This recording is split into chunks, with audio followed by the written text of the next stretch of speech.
Nice. Hello and welcome back to Dukes on Twitch. Back today with Green White Black Maverick, a deck that I definitely really like right now.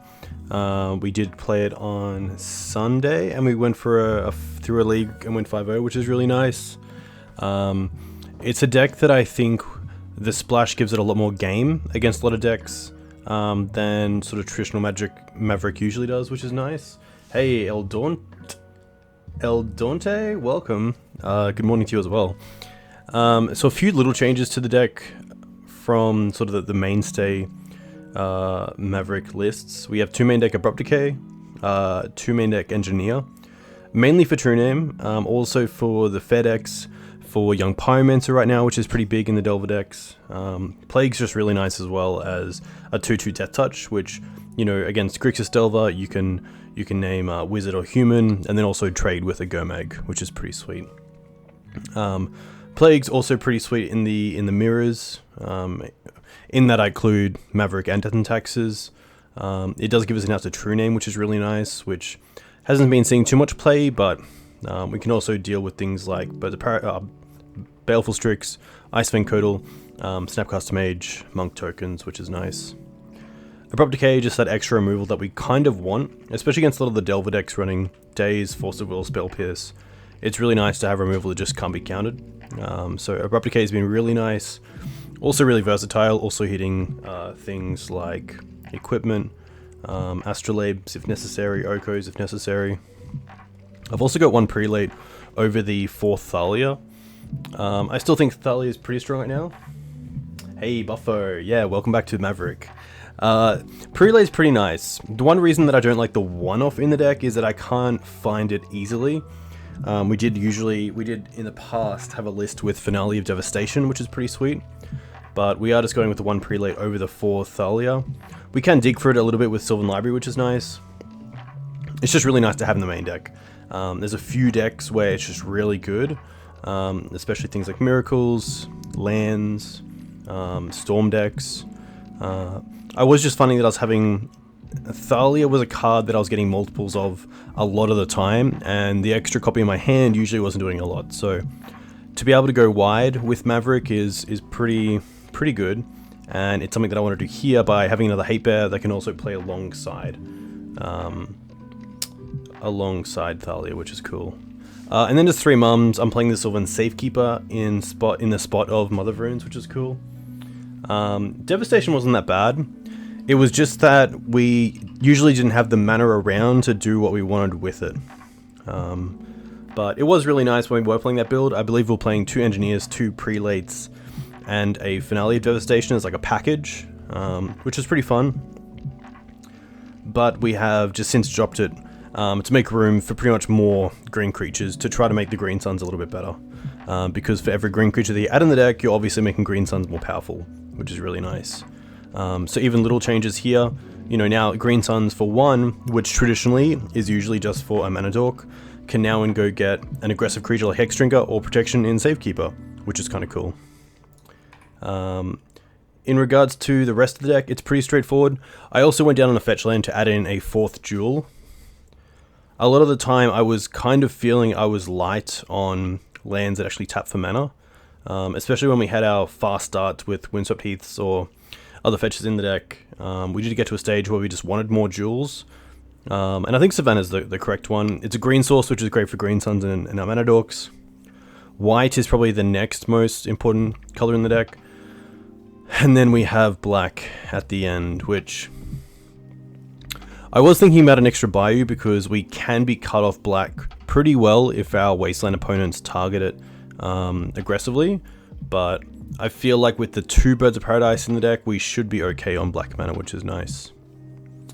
We did test Flash Vivian, and didn't have too much success with it, unfortunately.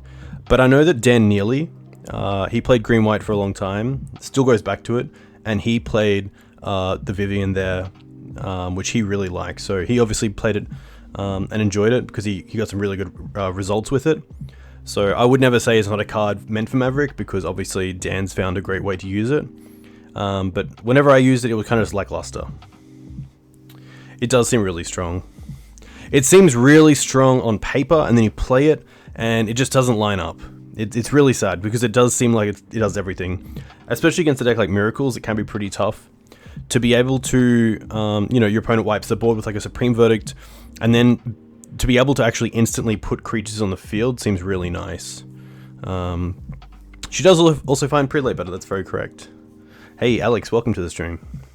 To the board, so I'm playing Gadok Teeg still in the 75. I think there's been a bit of talk recently about Gadok Teeg's kind of drop off recently in his effectiveness to shut down combo decks. Collector Ouphe against a lot of decks really does the same thing, but I think there's still matches where you want Gadok Teeg in the deck. It does still stop, you know, Ad Nauseam, Tendrils, Empty the Warren, Supreme Verdict, Jason Mind Sculptor, Terminus. There's a bunch of legacy staples that it does kill, that it does actually shut off. But I think now with the way that some combo decks are built, they can get around it pretty easily. So I'm going to have it in the sideboard, still as just a Green Sun's target for the 75, but I think if I was going to main deck the Ouphe or the Teeg, I'm happy with the Ouphe, especially because we're not playing a Stoneforge Mystic package, doesn't really hit us, which is nice. Yeah, Oko, that's a good point. Oko hitting Teeg as well was a pretty big one. You have to have like the Mum around or the protection spell to be able to keep Gadok Teeg. You can of course reset it because Gadok Teeg as an elk is still a legendary elk, so you can still Karakas as a 2-hand and then replay it as Gadok Teeg, but not something you really want to be doing, which is tough. But yeah, Doomsday is interesting because Doomsday I find is very hard to interact with.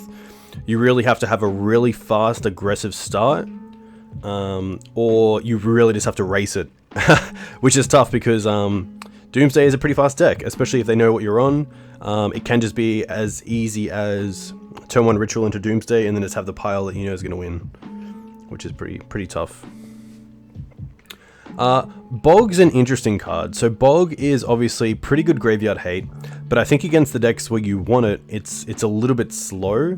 So that's the reason why I've added in the crop rotation in the sideboard, which is pretty good against some of the Dark Depths combos as well, because you can go get Wasteland or Karakas at instant speed. But Bojuka Bog in this deck, if you're on the play and you have a turn 1 Mana Dork and you have Knight for turn 2, then you might have Bojuka Bog on turn 3. But I think for the decks you want it again, like Reanimator, Dredge, it might just be too slow. So that's where crop rotation makes it a little bit better. Obviously you need to see the crop before you see the bog, but I think it's worth testing out crop rotation, seeing how it's going. There could also be times where we just want to crop for Gaia's Cradle to get a bunch of creatures into play, or cast a large Green Sun Zenith. So crop's going to be interesting. Force of Vigor's been really nice. I think in a creature deck there was a time where I really just wanted to have more creature-based answers for enchantments and artifacts like Knight of Autumn, but Force of Vigor's been really nice, especially with the ability to tap out and then still hold up Force of Vigor without your opponent really seeing it coming. Is a really nice touch, so that's really nice in the deck, and I think Force of Vigor's probably one of the best ways to deal with artifacts or enchantments right now from the board. Shifting Ceratops is great against the blue decks.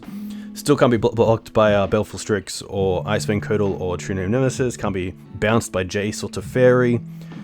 Can't be blocked by True Name Nemesis.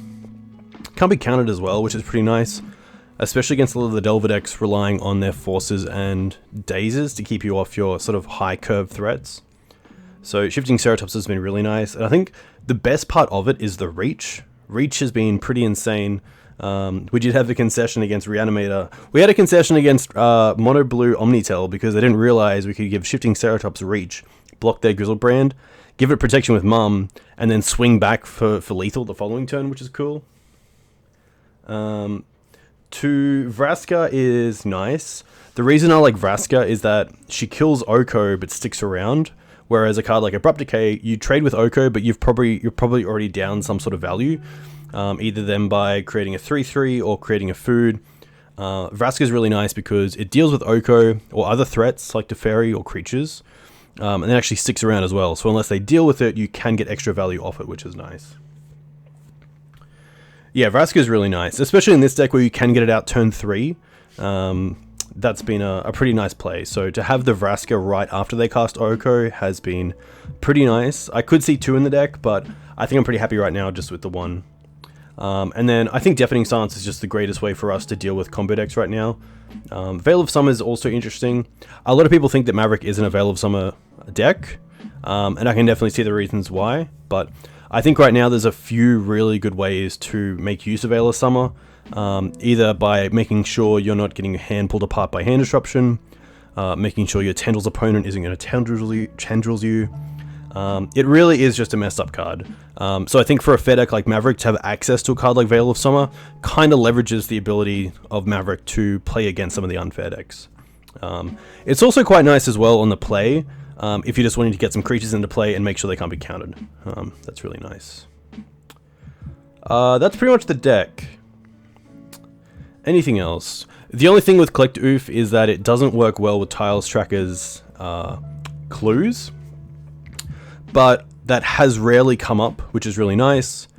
The other cool thing against the grindy decks is that with Tireless Tracker, it reads whenever you sacrifice a clue, it gets a +1/+1 counter. And Vraska says you can sacrifice another permanent, then you can gain a life and draw a card. So if you have Vraska out, you probably don't want to put 2 mana into your clue. You just want to tick up, sacrifice the clue. Tireless Tracker gets a card, you gain a life, and you still draw a card, which is very cool. So that should be pretty cool. It has come up once or twice, which is pretty sweet, but we'll see how it goes in this league. Hexdrinker. Hexdrinker's been really good for Jono Yannick, Dreadnought33, who's been playing Maverick a bit.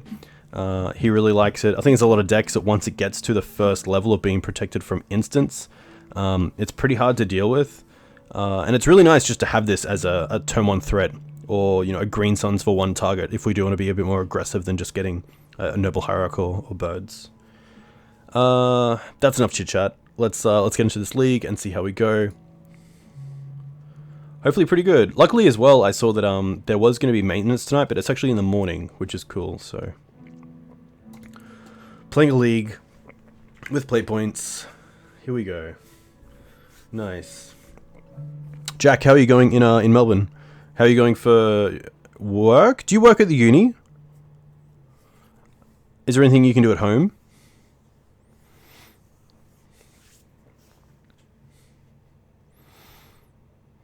To everyone else watching, I hope you're well and not caught up in the virus right now too hard, because it is a pretty rough situation. Most of the stuff I can do at home.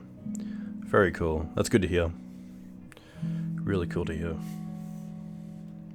Ooh. Anzi on top. Interesting. That's pretty good, because Anzi and Styfro have both been playing, I believe, just their kind of decks. Like, Anzi's been on Bant, maybe Bug, maybe 4-color Control. I know he's been playing Abrupt Decay, Ice Fang, Oko, Jace. Styfro, I think, is just on Styfro pile, which is cool. Ah, very cool, that's nice. Non-red 4-color Control. Okay. Non-red good cards. There's a lot of them right now, which is pretty cool. Okay. Hey, we're on the play, okay. Against Wizzo Mystic. Nice. This is a pretty nice hand. The question is, do I want to go for a turn 1 Green Sun straight away? And I think I do.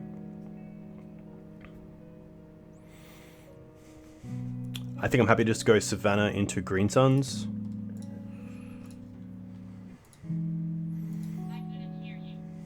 Let's see what my opponent does. Not too sure what my opponent's on. Make sure this is as big as possible for everyone. Get these cards. That's as big as it goes. Okay.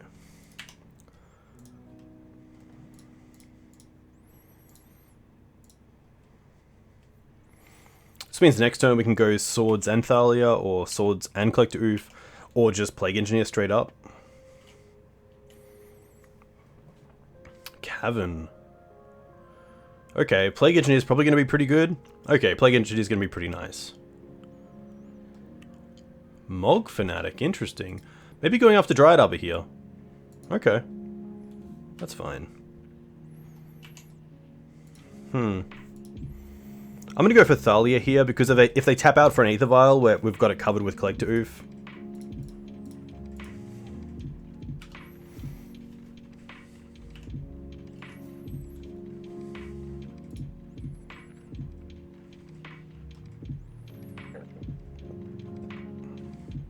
Yeah, this is more than fine. Okay. Cradle, okay. Interesting.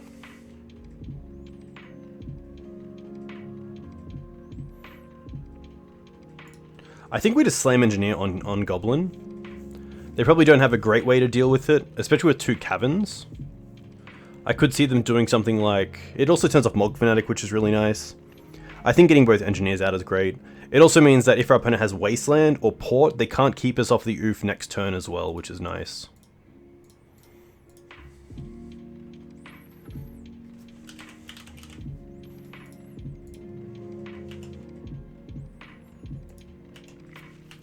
I'm not too sure as well if they actually have an out to 2 Engineers, if their removal is based on the red-black creature from Modern Horizons.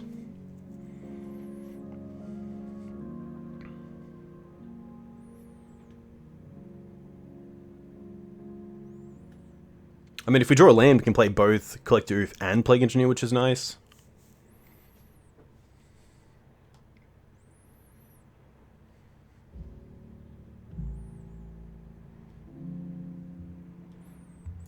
Goblin Pile Driver, okay, that's fine.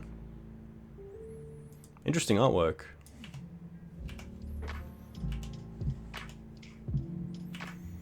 Creator Maker can't kill one, that's very true. So let's just go...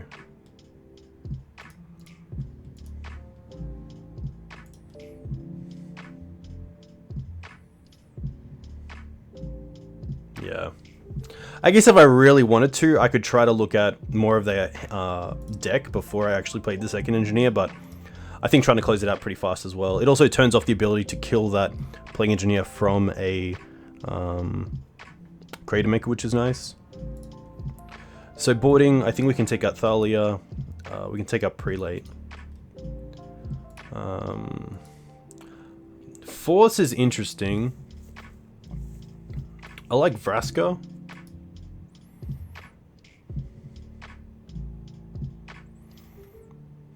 We don't have too much. Force of Vigor is interesting. Maybe if they brought in Relic of Progenitus as well? I guess if we have the forces... I know we have Collector Ouphe for Aether Vial, but having the forces also means that we don't have to dedicate a Green Sun Zenith just to find Collector Ouphe, which is nice. So that's kind of a little win. Shifting Ceratops might even be good enough just because it is a 5/4 creature that does a pretty good amount of blocking.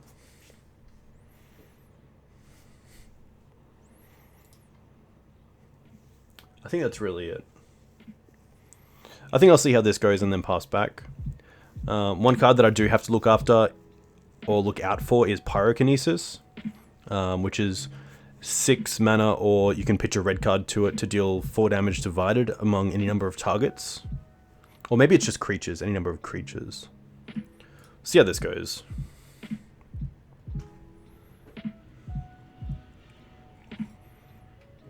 Only creatures. Okay, that makes sense. Mog Fanatic's an interesting one. Mog Fanatic isn't a creature you see too often. It's probably one of the more flex slots of the deck. This hand's interesting because we can just go basic heavy. We also have an answer to turn 1 Lackey, which is pretty nice. So I'm going to keep this. Blast Zone could also be really good in this matchup. I think Blast Zone's probably our best answer right now for Aether Vial as well, so I kind of want to see an Aether Vial start. Okay. Noble Hierarch. Well, I guess we can go Windswept Heath pass. I want to use the Windswept Heath because I don't want to get Wastelanded, and I want to start filling this graveyard up for another Reliquary as well.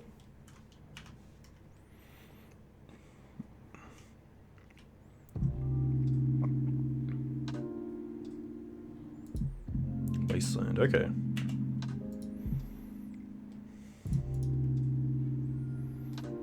Go get that Plains.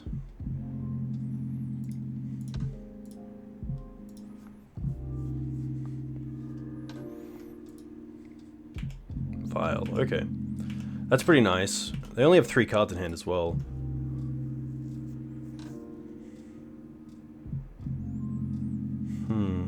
I'm going to keep this Verdant around for black mana, so I'm just going to go Forest here into Noble and Mother of Runes, just to play around the Wasteland. It means the Knight won't be a 5/5 if we play it with another fetch land, but that's going to be fine.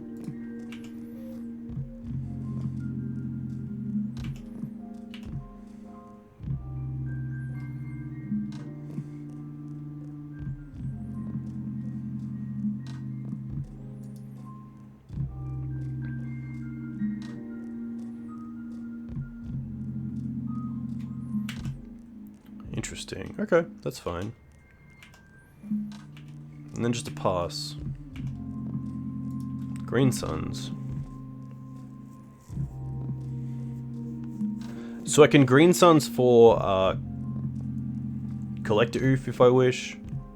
I can also just keep the Green Suns. And we can go for just fetch a Knight and play it as a 4/4, which is pretty nice. I think that's pretty good. I kind of want to play around Wasteland a little bit, and because we already have a number of 1 mana, 1 CMC spells in play, we don't really want to Blast Zone for 1. I could just see Karakas into Knight, but then it does lose to the red-black creature. I gotta know its name. Red-black, when it enters play, it deals damage to target creature equal to the number of goblins you control. Munitions Expert. That's it. I think because we have Knight, I'm happy here just to fetch probably up just a Savannah, because if they want to Wasteland me, they can, and the Savannah is probably the dual land that I care about the least. I do have an active Mother, but I want to try to not use it when my opponent makes me use it, if that makes sense. I want to use it pretty sparingly. I guess we also had the Noble Hierarch. So, didn't really need to use the fetch land.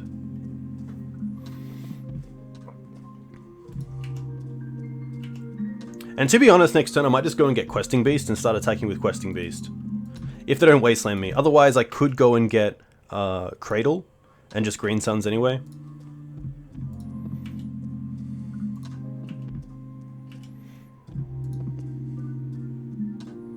Something like the 3 red goblin as well could be interesting on this board.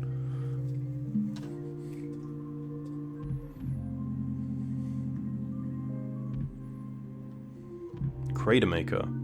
That's gonna be fine.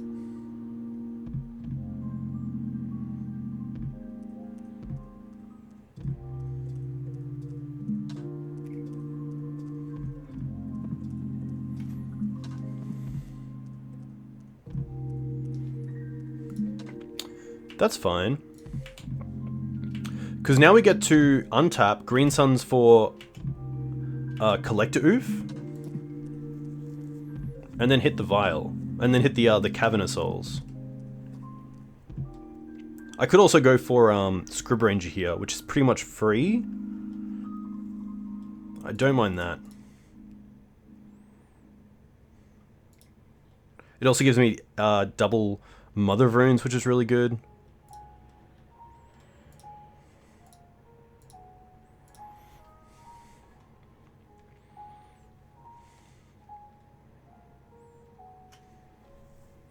Ouphe Cradle QB is pretty good as well. Maybe that's better. Yeah, I like that a lot.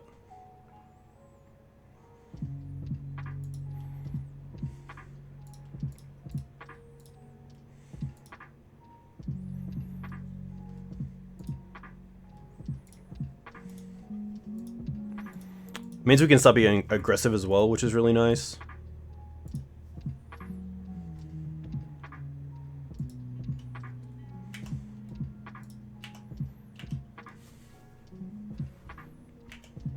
But yeah, I think wasting that Cavern is pretty on my radar as well right now.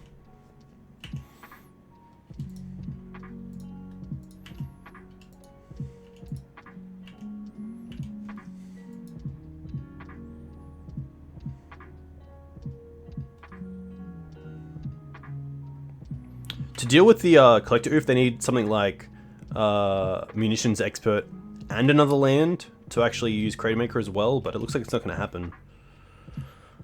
Huh.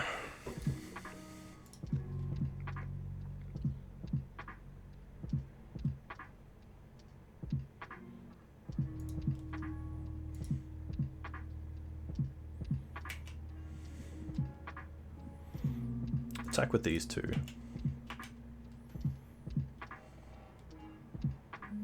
Any sort of chump blacks also make the munitions expert just that little worse as well, which is nice.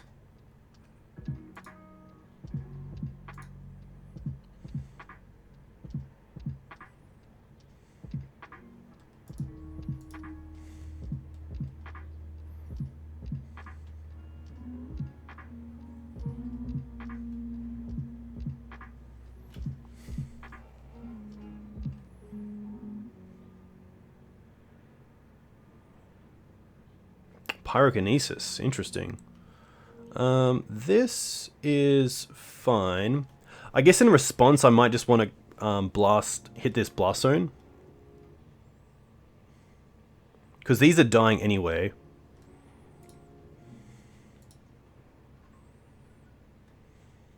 Yeah.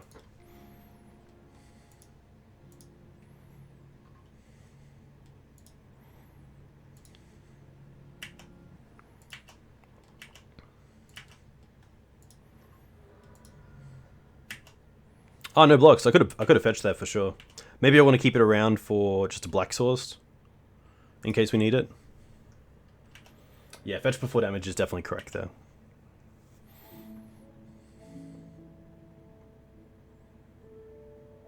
And they obviously just can't beat the two big creatures, so... Not how the Goblins matchup usually goes. It's usually quite grindy. We obviously had a pretty good start. They might have kept a hand that relied on the Lackey a little bit. Oh, Knight was blocked by Creator Maker. That's very correct. So a good start. Always nice to beat Goblins. Goblins can be tricky, especially in the decks that don't have Playing Engineer because they go wide so well. So not having a way to clean that up can really hurt. You could have, like, you know, 2 6/6 Knights, but they could just have like 10 Goblins on the field, including like 4 1/1 Goblins they're happy to throw away.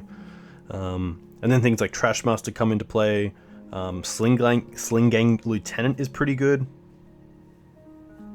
Yeah, double Plague Engineer game 1 was really brutal. And it's probably the one matchup where you really want those Plague Engineers early as well. Because, you know, at least matches like Death and Taxes or Maverick do have things like Swords to Plowshares, but... Oh. But yeah, double Plague Engineer game 1 there was pretty nice.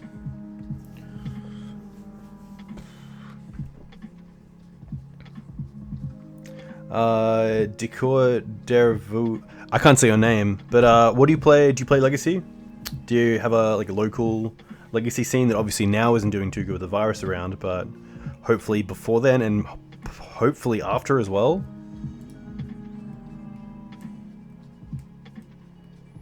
On the play against Ozman. This is nice. Get to go for basics early on. The Abrupt Decays are pretty nice against the FedEx, but otherwise they might be a little bit dead. I don't mind it because of the Green Suns. If it's an unfair deck, we can Green Suns for something like Collector Ouphe pretty early on. Or just go for Hex Drinker, which is kind of cool, so I'm going to keep this. We will use the Verdant Catacombs for just a basic forest.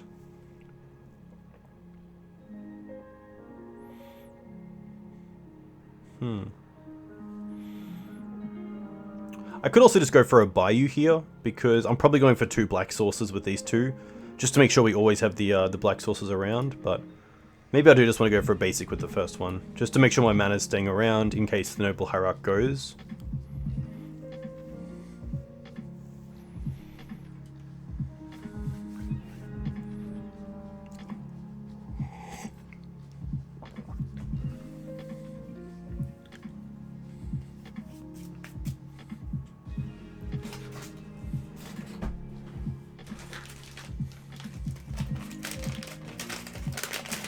Nice.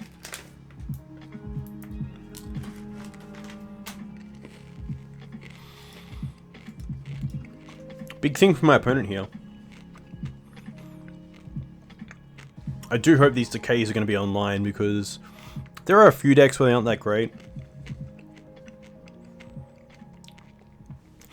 Even against Storm, it's interesting because if I lead on Forest Noble Hierarch, my opponent might put out like their LEDs to play around Thalia, but then at least we just have Abrupt Decay for them. Which otherwise Abrupt Decay might be dead.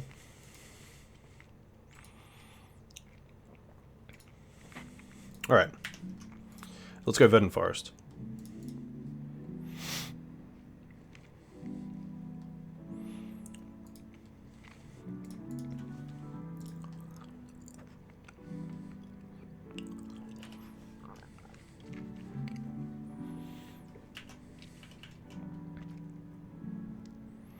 Snow-covered forest, Hierarch. Okay, interesting. I think I'm pretty happy to hit this.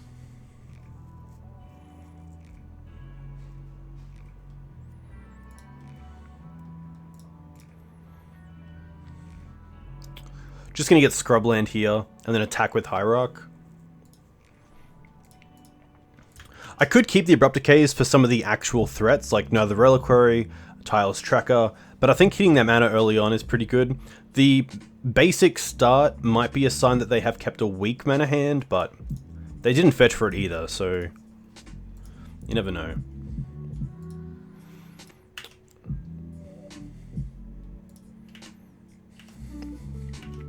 Could be BUG Zenith as well. BUG Zenith has definitely picked up a pretty great deck. It looks really fun to play, so definitely not going to rule out some sort of bug control deck either. Definitely looks like it, okay. So now I probably just want to go for Knight. Thalia is interesting, but it kind of makes our hand pretty slow, so I'm just going to play Savannah and then tap out for a Green Suns.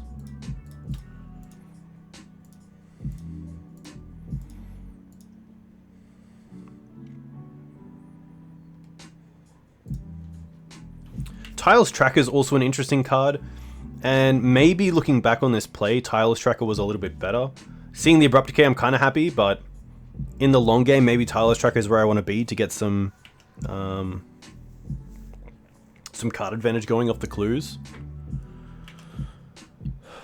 Fetch here definitely seems like Oko.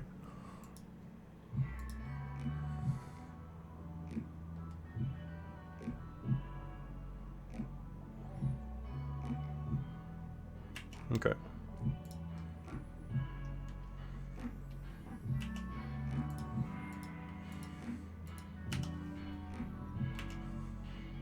Plains.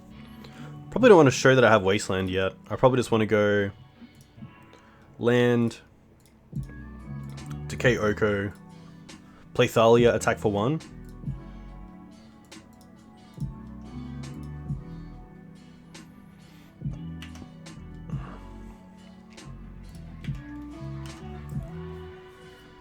If they have a fetch land, maybe they go for a dual land over another basic because they don't see we have Wasteland yet. But I think if we play the Wasteland there and they have a dual, okay, that's kind of nice.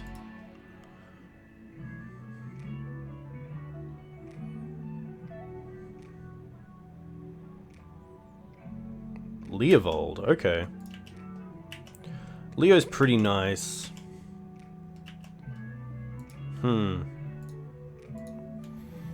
Definitely attacking. I don't think it's it's worth wastelanding my opponent, unfortunately.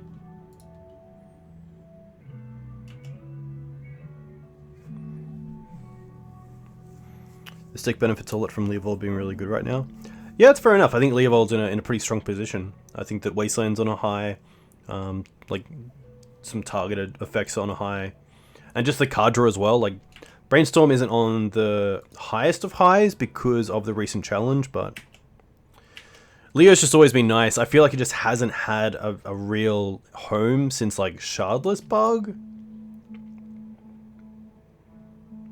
I'm gonna go with Fetch here, and then we can go get Dryad Arbor. If they didn't play the Leovold, I would 100% Wasteland, but I don't want to give him an extra card. I want to try to play around Leovold as much as I can, or at least until I have to not play around it.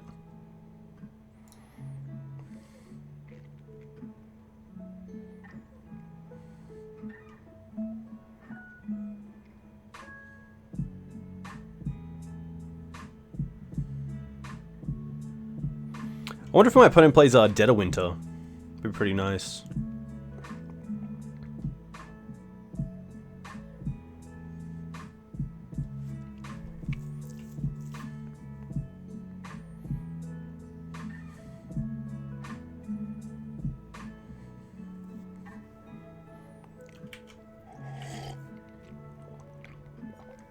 Alright.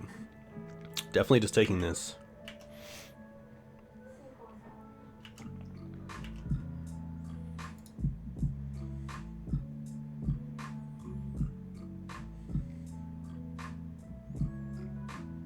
Eternal Witness.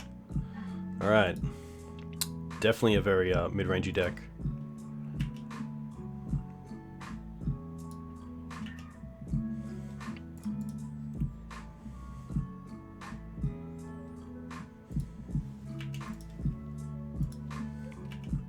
I guess like Plague Engineer wouldn't be too bad.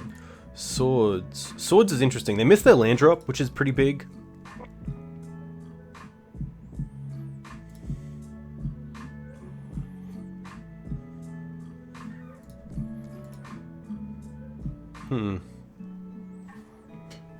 Yeah, I think I want to attack first with both creatures. They most likely block the Dryad Arbor.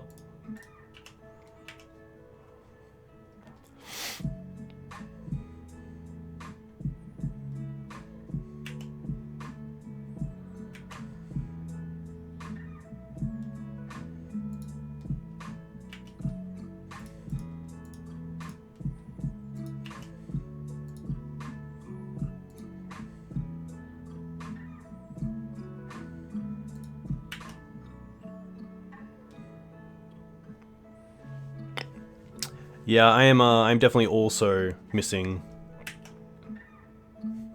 Paper Legacy. That's gonna be fine.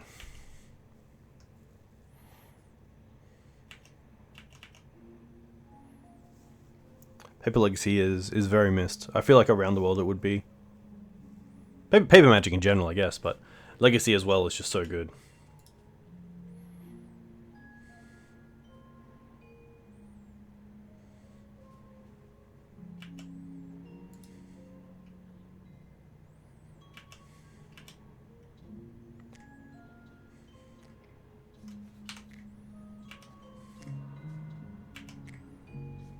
Plague. Interesting.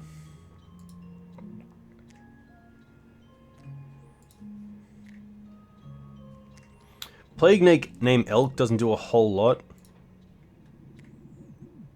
And an attack here doesn't really achieve anything if we do it pre-combat. Yeah.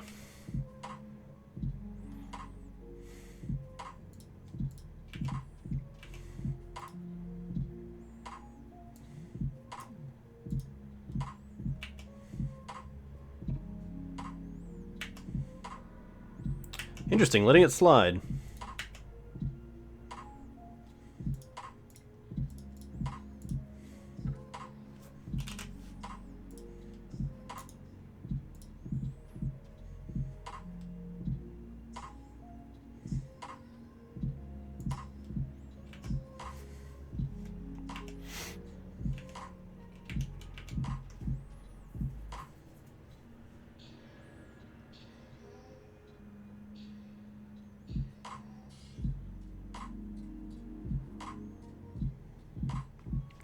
It's a bad feeling though with the Wasteland because I've pretty much given my opponent a Black Lotus with this Tropical Island, but not Wastelanding it just straight away and giving them one card.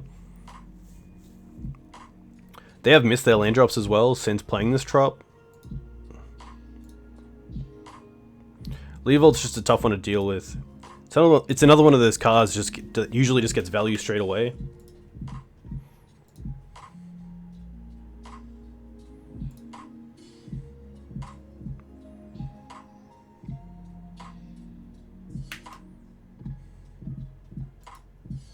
Maybe Uro here, if they play Uro? Corsa, okay. Oko on top, just what I want to see. Wasteland. Sadly, I think this is probably just game and go into... I guess we can attack with a Plague.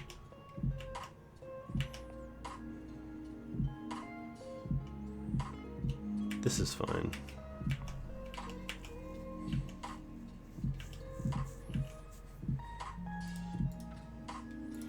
Pretty close to conceding at Karakas.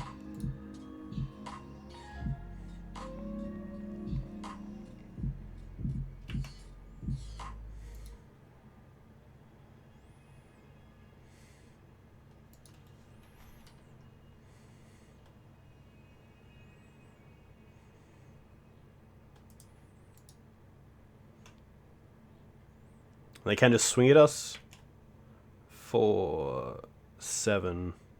Yeah. I don't think we have an out there. Not even a Green Suns is good enough. Veil seems great. I do like Vraska as well, and I like Shifting Ceratops. Thalia I think we can probably cut down on.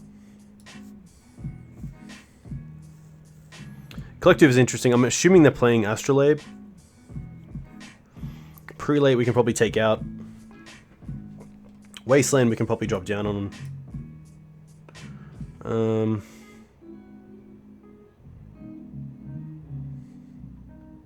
Sad Trombonizers, yeah. Yeah, it seems like a pretty fun matchup, but definitely very grindy, and I feel like they just have the better cards. I still like the 4 Green Suns because I probably want to be going for cards like Tracker or Questing Beast. Force of Vigor's interesting. I'm not too sure what BUG Zenith actually plays. Let's see if we can find a list. So this is the list that won the Legacy Challenge on the weekend. Only the one Astrolabe. Sylvan Library. Last Hope's pretty good. They probably bring in Tireless Tracker, Last Hope. Maybe Click to Flyer. Yeah, I think we have to be the beatdown as well. Maybe the extra, maybe just one Thalia. I don't want to be stuck with a second one. I think there's a lot of times where we might have Thalia in play and they just have an X3 and they don't care about Thalia and we're just stuck with a second one. I don't mind Bog, especially if they're playing Eternal Witness and most likely Uro as well.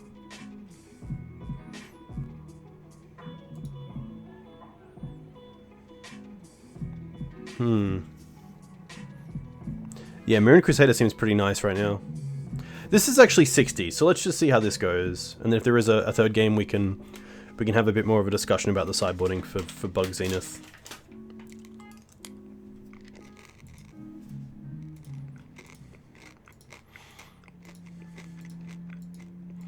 I'm okay with this. Turn 1 Mum, turn 2 Collector Ouphe, turn 3 Knight. It's a pretty straightforward play. I'm going to lead on the Savannah and try to keep this fetch land around for a black source. I don't want to go straight into Scrubland. It is a nice curve. The Wasteland's interesting. Maybe if they lead on like a dual land start, we might just Wasteland them straight up.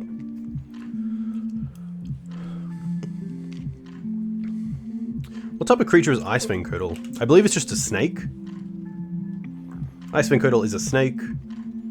Brazen Burrow, Fairy Rogue, Plague Engineer Carrier, Elder Giant, Beast, Elf Advisor, Centaur. Okay, it's going to be Elk. I think whatever we name is going to be Elk with Plague Engineer.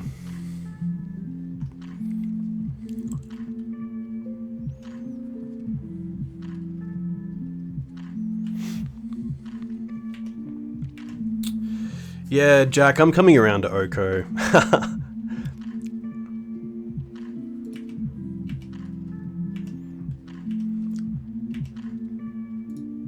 Oh, Scryb Ranger, interesting. Maybe I'd rather Scryb Ranger over Collector Ouphe. Is there a reason why I want to play Collector Ouphe here?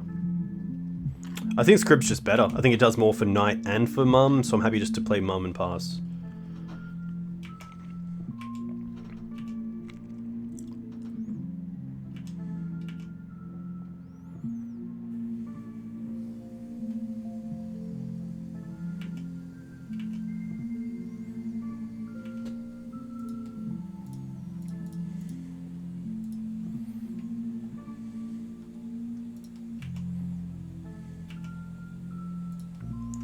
Verdant.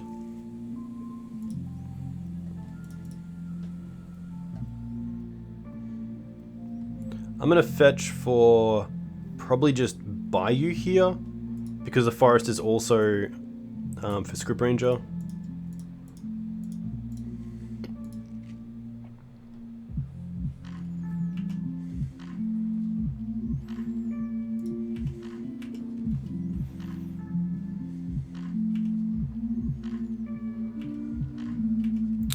I guess I'm kind of scared of Dead of Winter. That's probably the card that's going to break the camel's back here.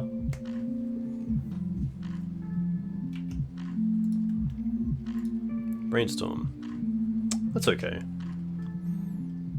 Hey Herculade, welcome to the stream. Hope you're well. For those of you who have just joined, we beat Goblins in match 1, and we're currently down a game against BUG Zenith.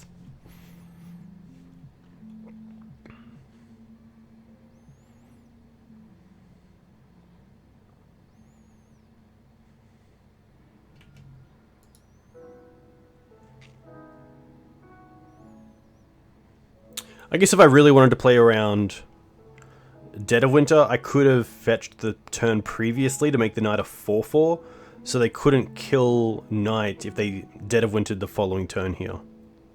How do you pronounce Ouphe? That's how I pronounce Ouphe. Ouphe.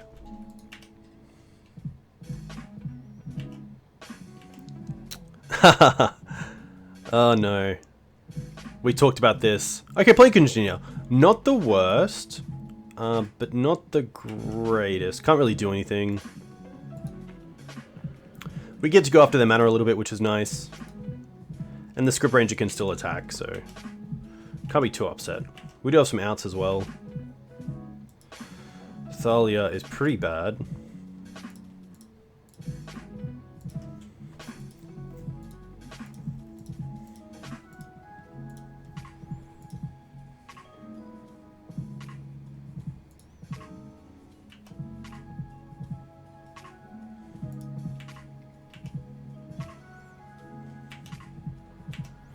I think I'm just going to get Nurturing Peatland in my end step and draw a card off it.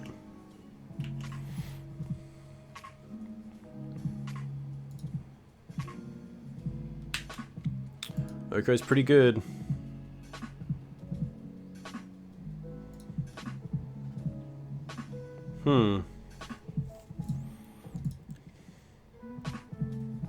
Could go after the Karakas here as well with Wasteland. I think that's probably better.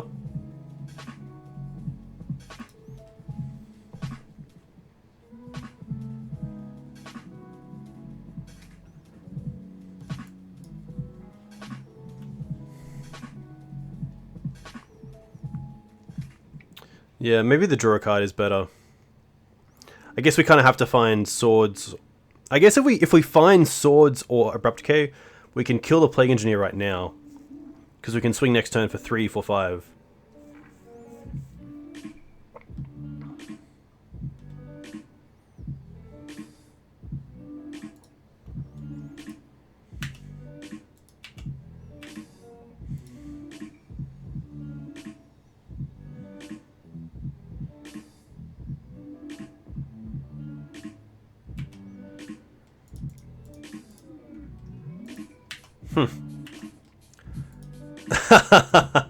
Oh, crap.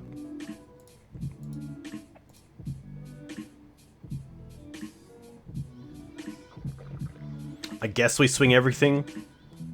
There's no real downside.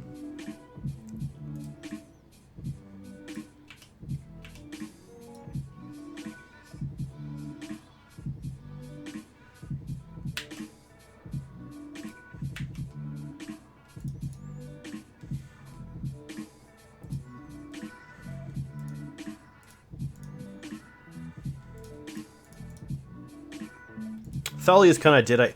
Thalia is kind of dead because of the Karakas, but I don't mind taxing them the Karakas for Thalia here. I do want to get Noble Hierarch out, so it's not the worst. Hey, Tuale, we are currently in game 2, so we have this game and 3 more matches as part of the league. So I'm going to say between 1 to 2 hours.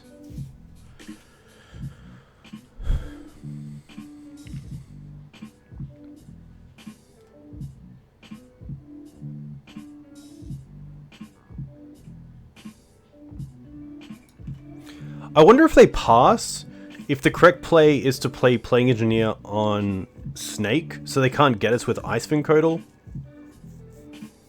I guess it doesn't have Death Touch until there is the third snow-covered.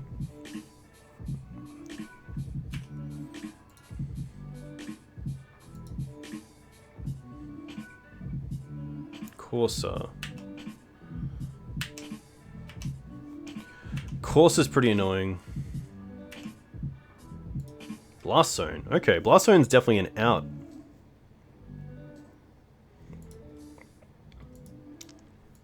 Blast Zone's pretty nice, because we can go 2, 3, 4.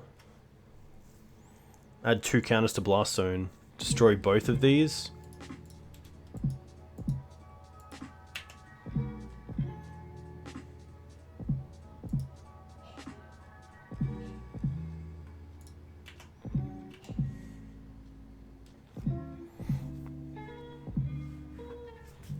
Very nice. Please make a coffee for me. I could very much do it with coffee. Only attacking with the Scryb Ranger because it can't be blocked by Corsa and it can't be bounced by Karakas.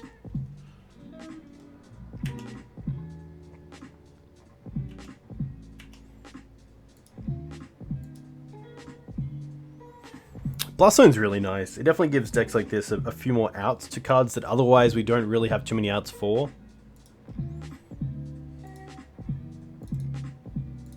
This is fine.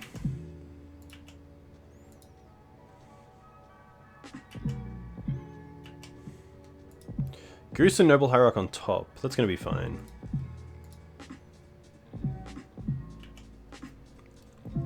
Needle. Oh, wow. So they can needle the Blast Zone.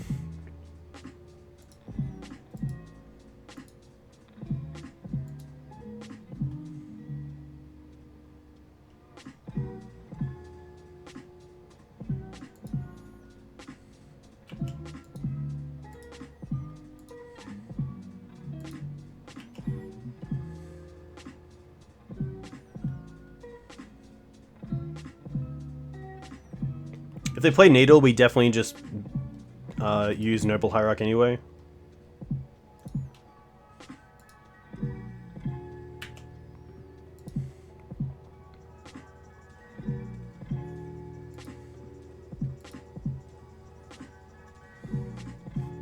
I assume they kept it because they brainstormed into it. I assume they saw the Blast Zone as a 2-for-1 here.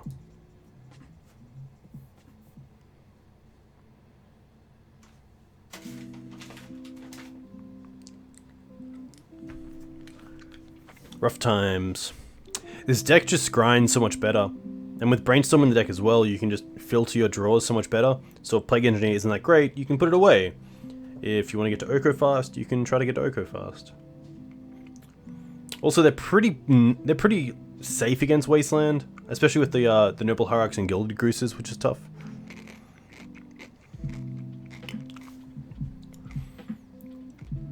Ah, interesting, okay. So maybe what it was showing that they drew 3 and then the Pith Needle was on top. And then they had to put 2 back. Interesting.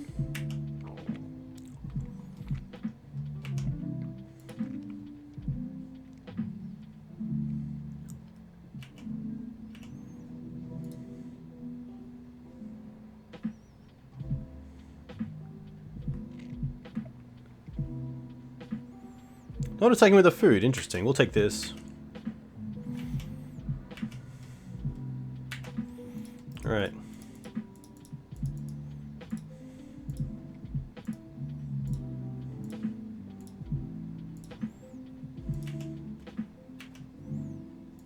Oh, Sylvan Library's nice. So we can actually go...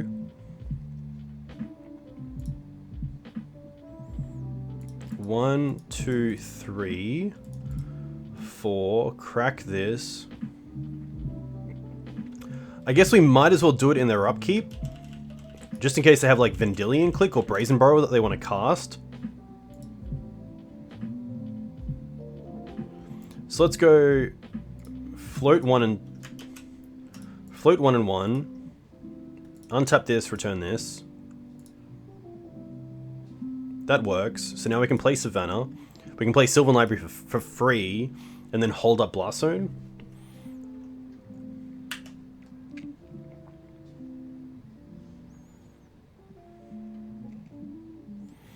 Might as well attack Oko and just see if they block with the Goose, because if they block with the Goose, then I'm pretty happy. Hey, Jarlak, thanks for the follow. Let me know where you're from. If you play Legacy, what do you play in Legacy? What your local scene is like? Alright. Untap. You fetch. We'll see what's on top. Get some added value.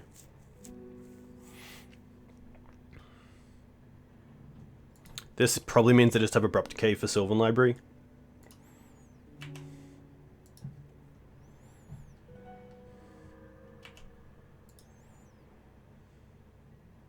Interesting.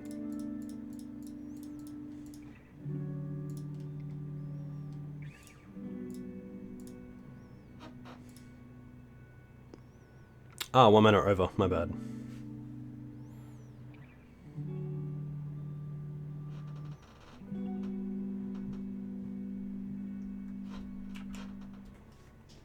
I could have definitely attacked him. I think it was just to see if they would block with the Goose, but I guess either way. If this comes down to 2 damage, then I'll be pretty unhappy.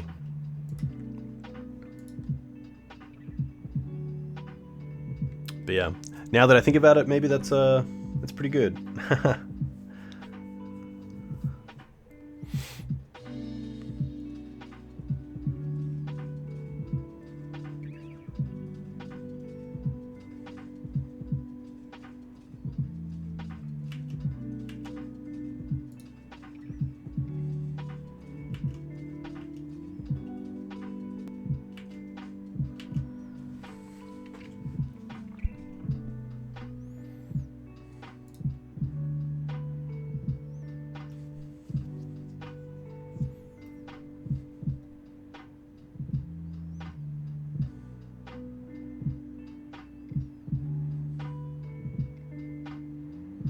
Titania, alright.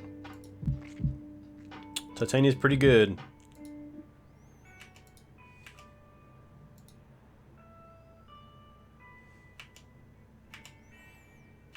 Now we really need Swords to Plowshares.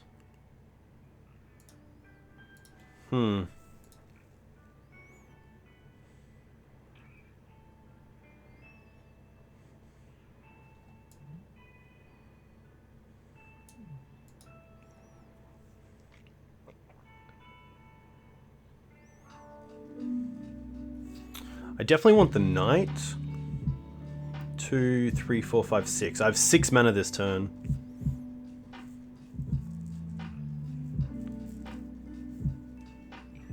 Probably put back this. And I guess we can put this on top. Unless I really want to draw into another...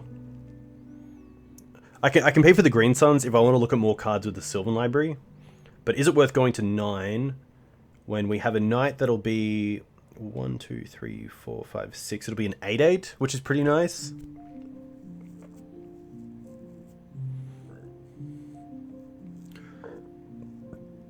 I do have the option of just going Knight and then Green Suns for Safekeeper, which is interesting. Because then I get to protect all my creatures. I think this is just better. 1, 2, untap, return, play this, play Knight. I think Plague we're just going to name... The issue is if we name like Forest or Dryad, they get a Titania trigger. I guess Elemental isn't the worst. Elemental's actually pretty nice because then I can just trade the Collector Ouphe for the Titania if they attack, or for one of their creatures. Elemental. Then it creates elementals? Yep.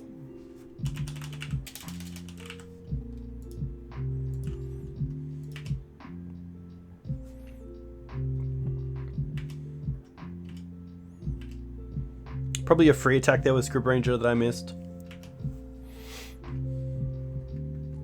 Yeah, Titania's going to be really good.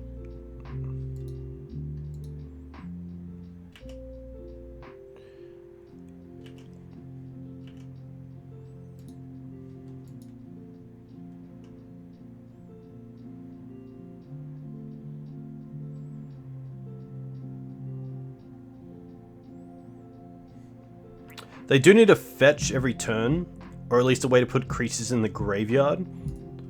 So seeing a basic there actually isn't too bad for us. Something like Sylvan Safekeeper would be pretty funny.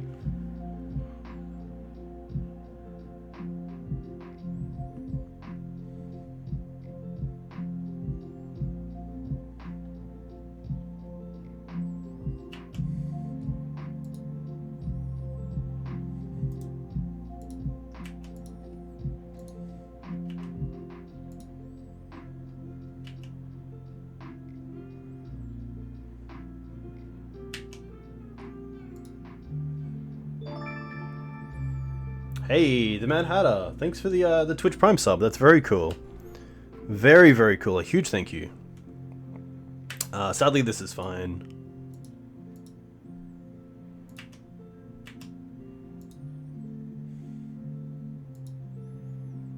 I think it's just Collector Ouphe here going in front.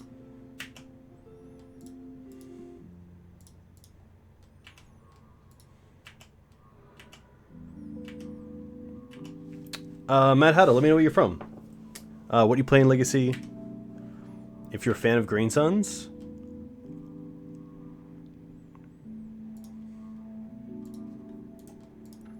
Rough. Just way too much value. The Okos are very hard to deal with. You're from Sweden? Very cool. This is a sweet deck though. Definitely something that I want to play on the stream. Because it seems like a deck that has a lot of versatility. And a little bit more ability than Maverick to just kind of scope into what you want to play against. Play Maverick, Death and Taxes, Ban Miracles, Esper Vial. Esper Vial is also a very cool deck. Is that the version with Soul Herder?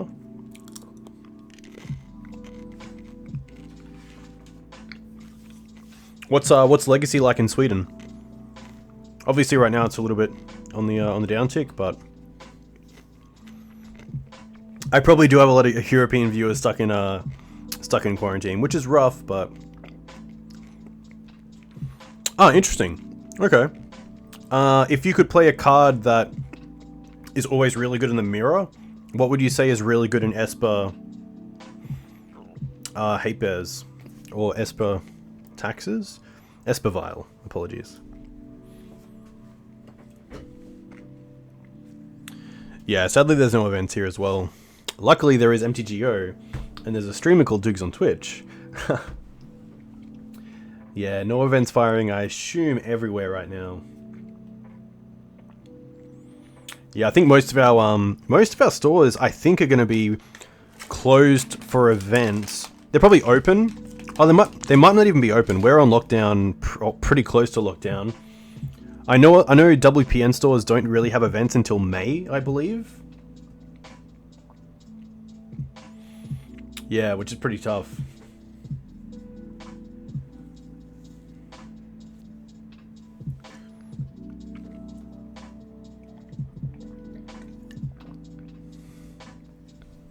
Man, Titania is very strong. Titania is very cool.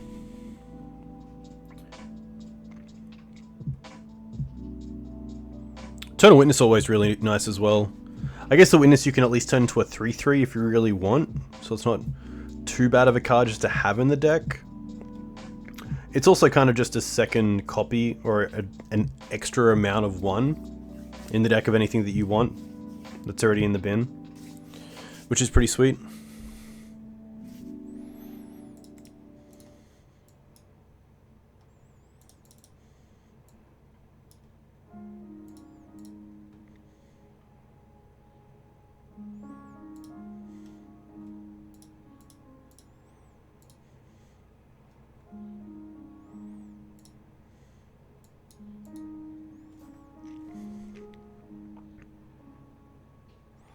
Yeah, I think if you want to play Force or Brainstorm, then The BUG Zenith version looks really good.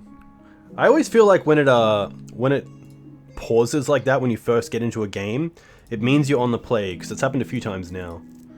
And this hand is sweet, we'll keep this. Probably just going Savannah Pass. Sorry, Savannah into Birds.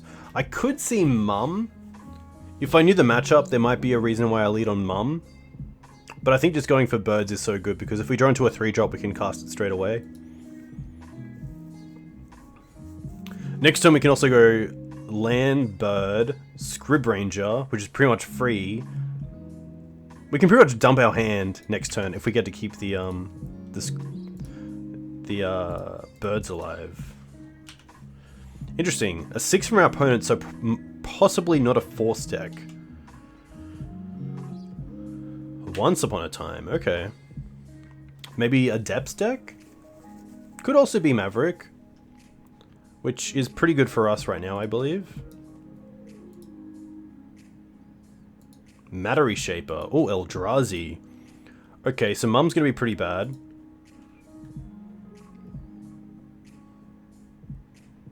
Mimic. Interesting. Alright. Windswept. So...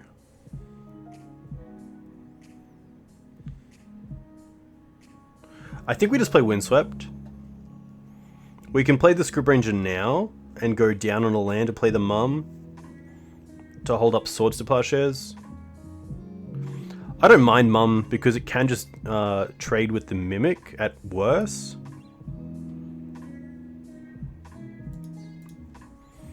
Okay, I'm getting a Bayou. I'm getting a Black Source that can also be bounced with Scryb Ranger. Cast Scryb, cast Mum, and then just pass. Hopefully they don't have Thought-Knot Seer, because then they take Green Sun Zenith. Because we really want to Knight ASAP. Okay, so outside of Simian Spirit Guide, they don't have one, which is kind of nice. Mattery Shaper. Okay. I think Mattery Shaper is actually the card that I want to Swords if I do want to Swords a creature.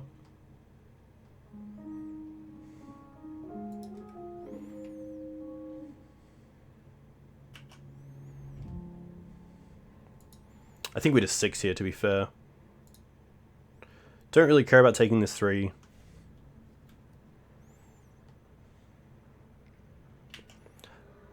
Not picking up a land here means we can also just Green Sun straight away. Thalia is pretty dead, so let's just go for Scrubland. Maybe I want to get a new another green source just in case we draw into Skoos in late game. They probably don't have Wasteland, and we can protect the Bayou with Scryb Ranger anyway. So let's go for Knight as a 4/4.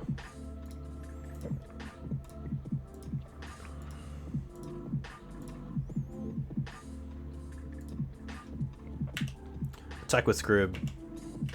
And see how this goes, because we can start getting a Wasteland lock on next turn as well, which is nice.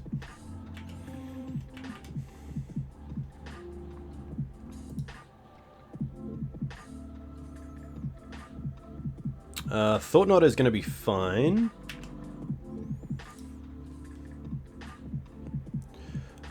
Triggers on the stack, I'm just going to untap this, return the Savannah. Swords Thought-Knot.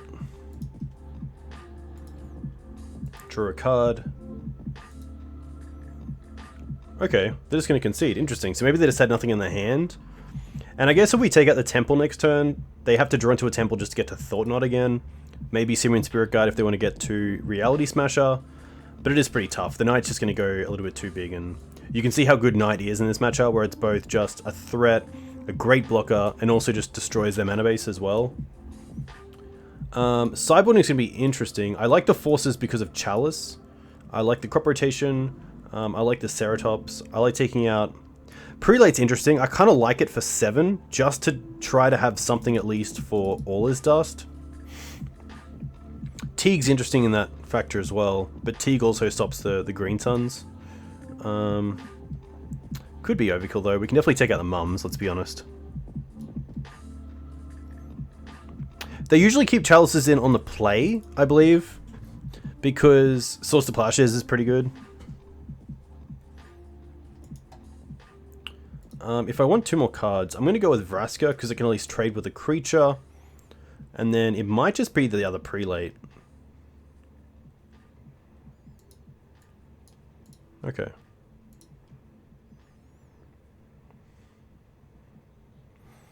Yeah, Prelate's interesting. This hand is fine. A little bit high. I really want to start drawing into lands pretty early on, but happy to keep it. The decay is really nice as a decay target. Interesting, Leyline. Okay, that's fine. This is probably a very unscary start from my opponent, which is nice. Second Swords. Okay, let's go for... I want to fetch... I probably want to use the Green Suns here for Dryad Arbor, so that the following turn I can hold up Abrupt Decay and Swords to Plowshares.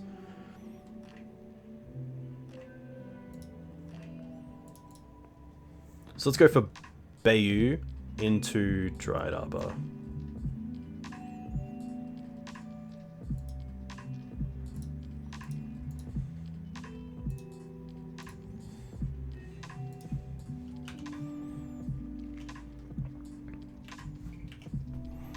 Yeah, Achilles is very correct. I do like it for 7. All this dust is just a massive feel bad if they do have it.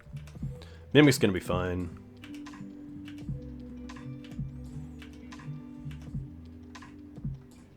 Knight. Interesting.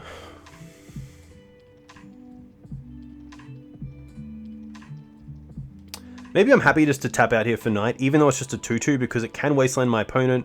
We can also get Cradle, which adds some mana to get Questing Beasts out in the field. I think that's going to be fine. We also have a plethora of removal, so 1 Thought-Knot Seer isn't the worst. Just going to go for a Scrubland to try to keep the second black source as well.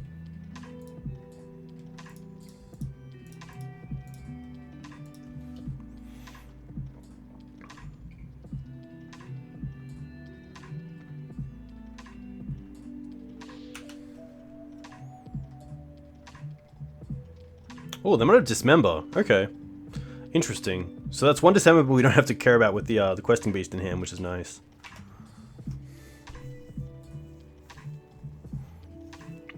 Hey, thank you very much.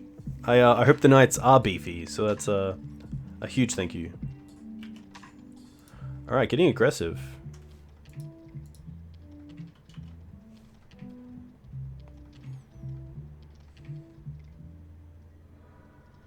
Land. Oh yeah, that feels pretty good.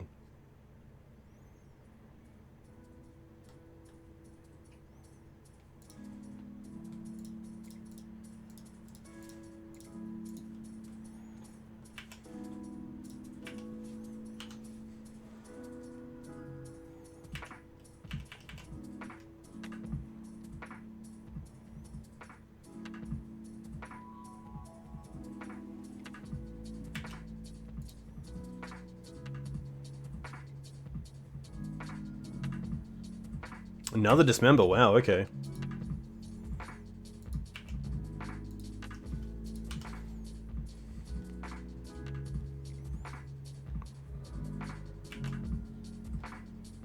Green Suns. Could Green Suns for Tireless Tracker?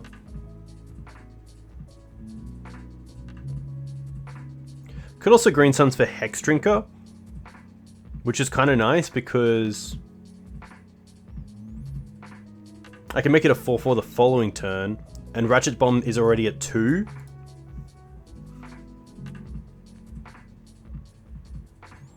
Vraska is also interesting. It kind of makes them have to use the factory if they don't have a creature straight away. This is an interesting one. Let's just have a quick look at our Green Suns package as well, just to make sure I'm not missing something.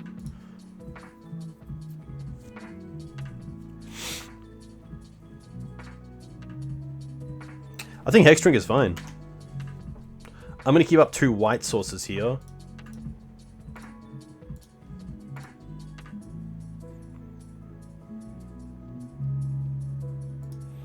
And then I might just tick it up once, and then hold up one Swords to Plowshares here. I could hold up 2 mana if I wanted to hold up Abrupt Decay as well for something like Chalice of the Void. Because if they play Chalice and then activate and swing, that's a pretty bad spot for me. If they did keep Chalice in, that is.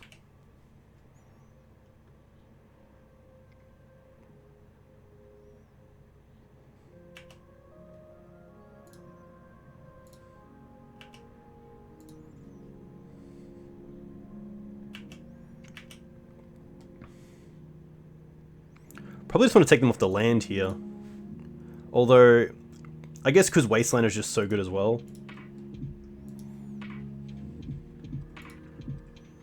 And then I'm pretty happy to take this and go to 7. Make Hex Drinker a 4/4, and then just hold up Swords to Plowshares.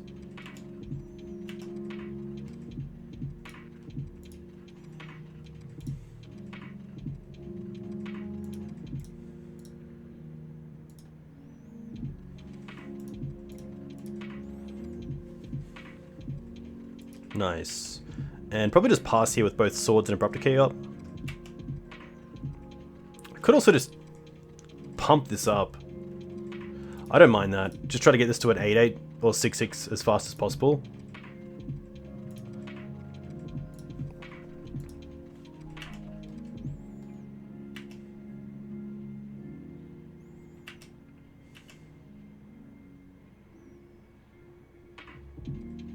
And they're just going to concede. Wow. Hexstring is pretty nice in this matchup. Especially once I've already seen 2 Dismembers. I'm going to assume they only run 2. If I attack, I have lethal next turn. Yeah, that's pretty good. I guess we can't really die next turn either because of the swords.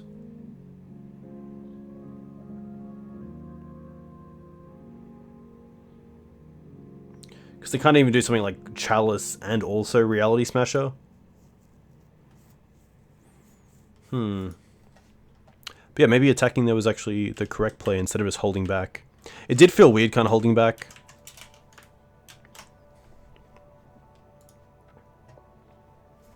Keep up Sword and Decay? Yeah, that's very true. I guess then if they have Land and Reality Smasher, they gain 5, but still in a great position to take them off. Yeah, I guess they'd have to draw Smasher Smasher to win, or else we'd be able to just swing back the extra turn that they gain the life for and deal with them. But yeah, I like that. I like that attack there. That would have been nice. Alright. See how we like paused there? It was like a pause and then we got into the game. I swear that's because we won the die roll, which is pretty nice. And it's hand sweet. We'll keep this. I kind of have to go for probably a Savannah here to make sure that if the bird dies, we can still cast the Thalia.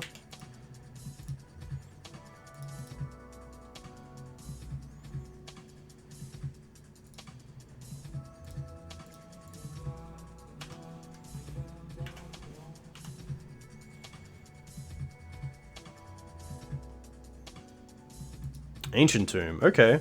Pass. Wow. Alright, let's go...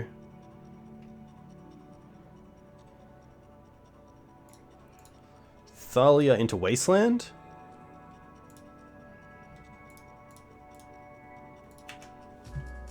Yeah, it's very true. Could be a bunch of people on MTGO. That's very true. Snow-covered mountain. Okay. Interesting. Mox Diamond. I don't think Mono Red Prison usually uses Mox Diamond, but maybe they do. That's an interesting one. I think Knight's the best play here as a 4/4. I'm not really scared of any 3 drops that come down next turn.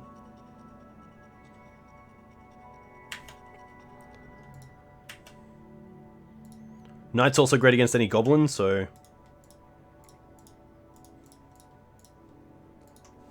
I could have also... I guess I can't Green Suns yet for Collector Ouphe, but that's maybe a play as well.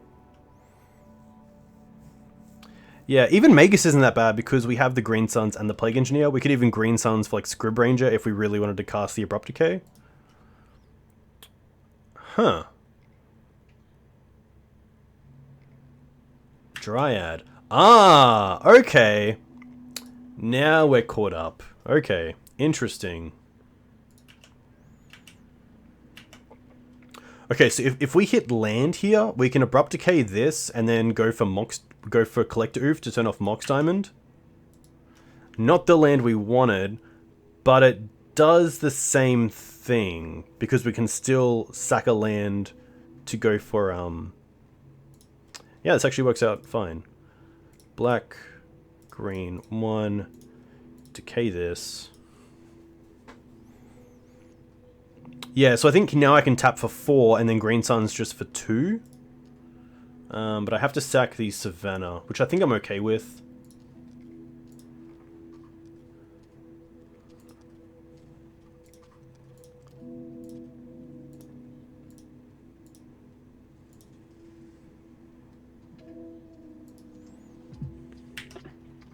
Just to try to hit them on mana, because we can't obviously go after their basics, but going after Mox Diamond's pretty nice.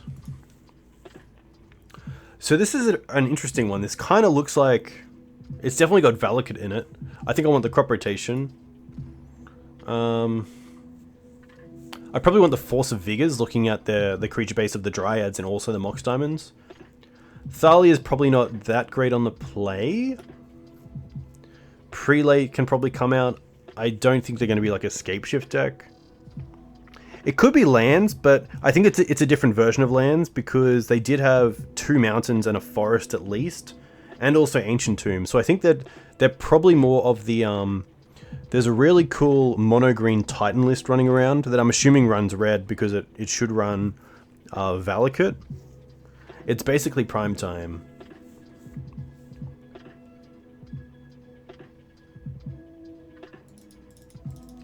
Let's cut the sort of hate. Maybe I do want this, just in case they run Ramunap as well. Or like Loam.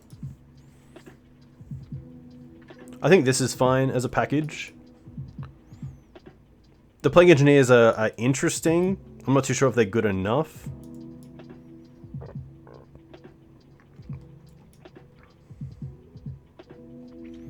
Yeah, I think I want Bog if they are... They're most likely on Ramunap, so I definitely want to try to keep their mana off them a little bit.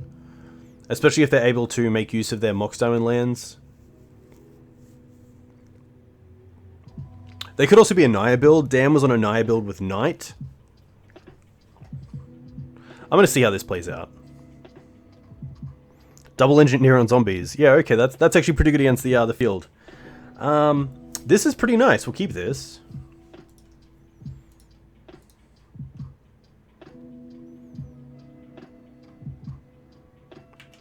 I kind of hope my opponent goes like Ancient Tomb. Okay, there's just Valakut. Interesting. Well then. I'm going to go for Bayou into Noble Hierarch. I could also just keep it green-white for now.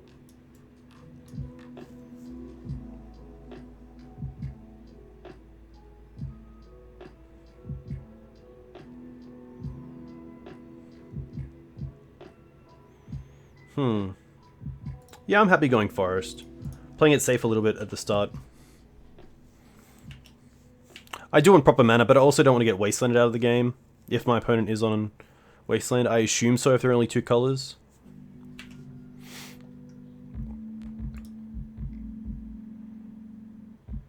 Chalice, that's fine.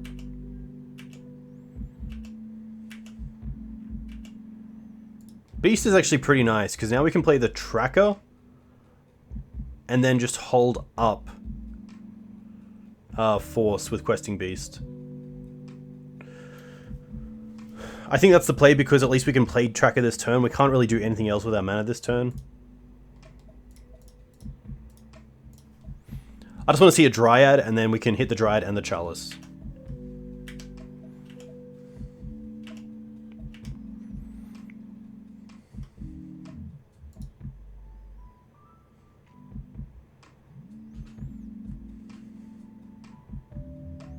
Stomping Ground. Okay, they really are. Ramunap. That's going to be fine.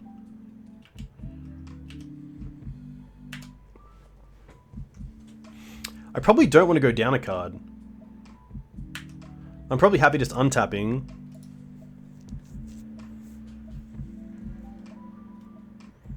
Play Cradle.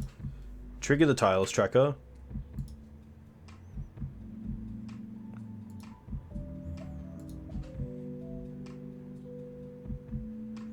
I can now go 2, 3, 4. Play Beast, and then just force in their turn if I want to. I like that. It also means we can hold up Swords to Plowshares in their turn. Yeah.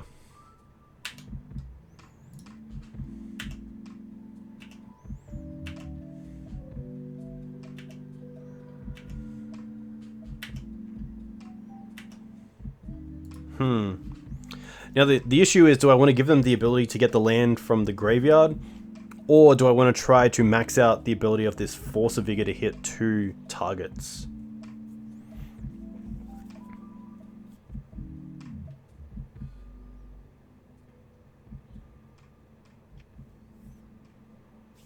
I think waiting is fine.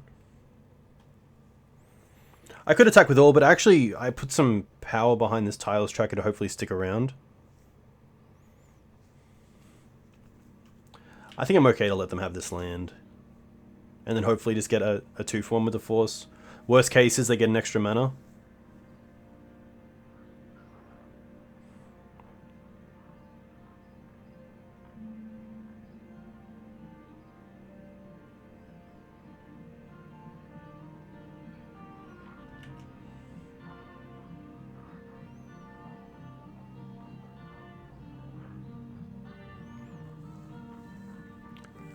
Azura. Ugh.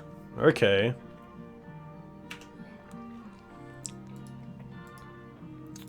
I guess we kind of have to deal with this now. So we'll cast... targeting this...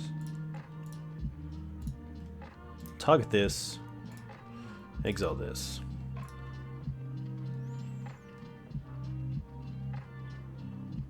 And now I probably take care of the Ramunap over the Azura.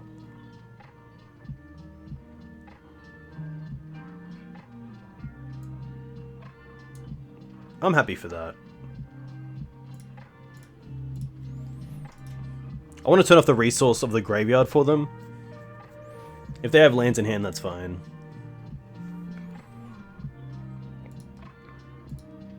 We also have the out of just bouncing this with Karakas if we draw into Karakas.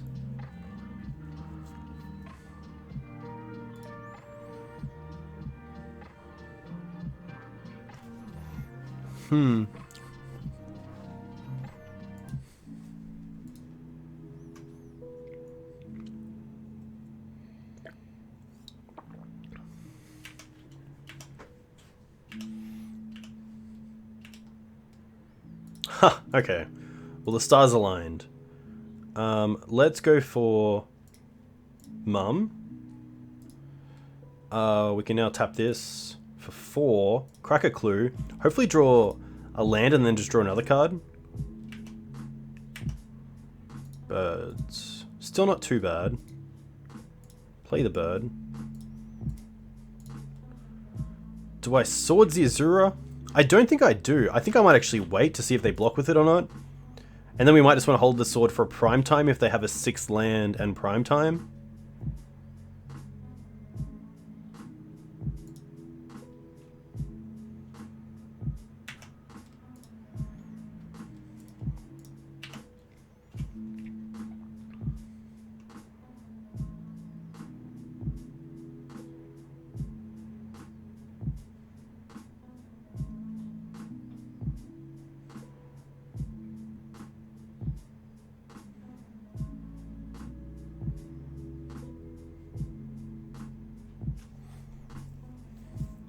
So Valakut is whenever a mountain comes into your control, if you control at least 5 of the mountains.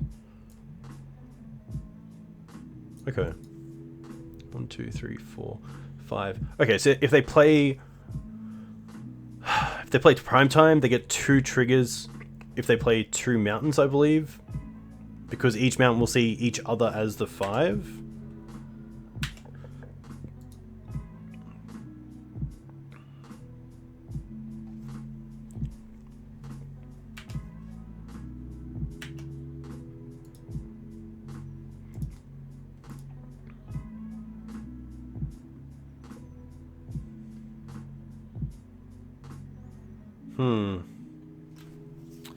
This is pretty big.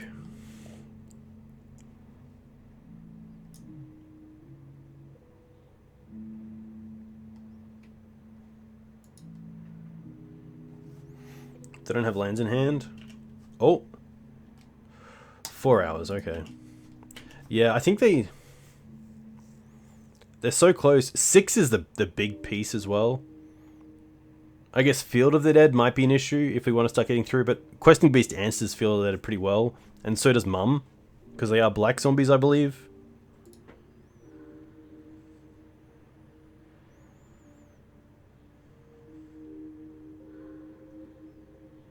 Wow, okay, they just had nothing.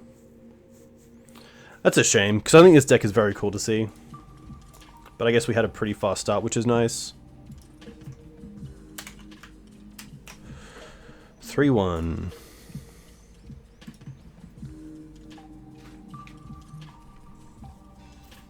I think we've only had 1 game as well so far where we've been on the draw, which is pretty lucky. Usually it's not that one-sided. I think the deck's cool. As someone who loves fair decks in Legacy, I think it's pretty close to being very, very, like, a little bit too fair. Yeah, I can see the appeal though. I like how the mono blue version plays Chalice and some amount of Trinisphere. And then you just play the Dryads, Primetime. You have a few cards that allow you to ramp, which is cool. Ramunap. So good. It's pretty unfair in Modern, but for Legacy Standard, it's probably bottom of the barrel for fair.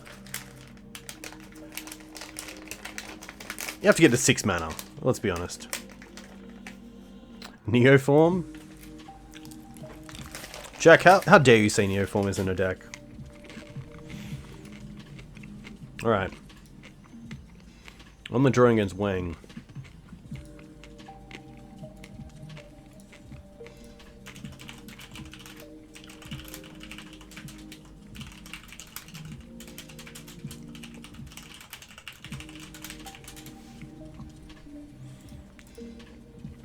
This end is okay. It really relies on this Noble Hierarch, but I think it's fine.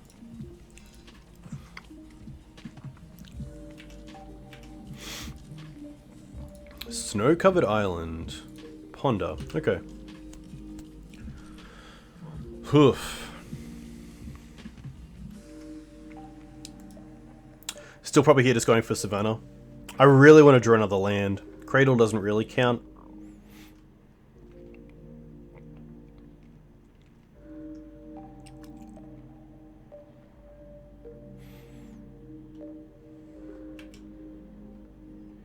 Nice. Okay, that's actually quite perfect. Yeah, I'm going to go Forest into Noble.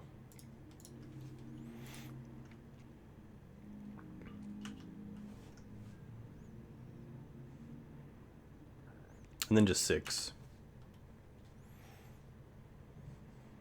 Underground Sea, okay. Oh, oh. Rough.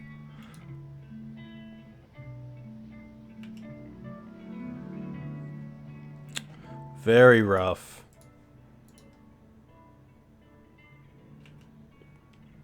All right.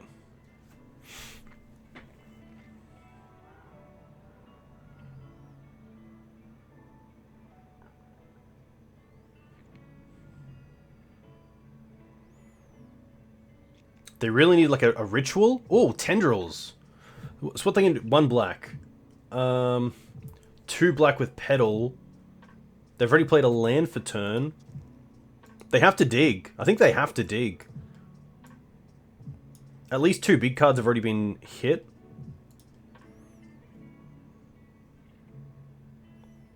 They can duress us, take swords. And then I guess if they want, they can also Thoughtseize us and take Thalia.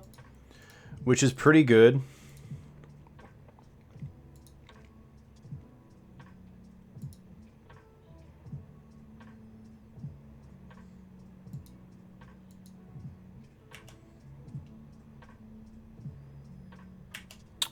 Oh, they had LED in hand? Oh, does that change things? I don't think so.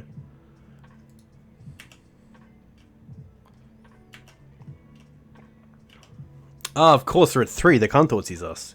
Interesting. So they dropped Thoughtseize and Polluted Delta. I guess they didn't fetch Polluted Delta. Lotus Petal. Duress. 1, 2, 3, 4, 5, 6, 7, 7. Alright.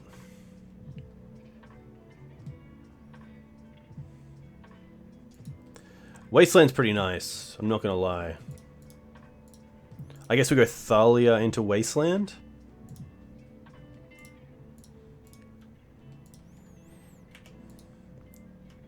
And then we can still go for, like, best case is drawing Green Suns for Collector Ouphe, and we still have that ability with Cradle. Oh, they drew a Trop.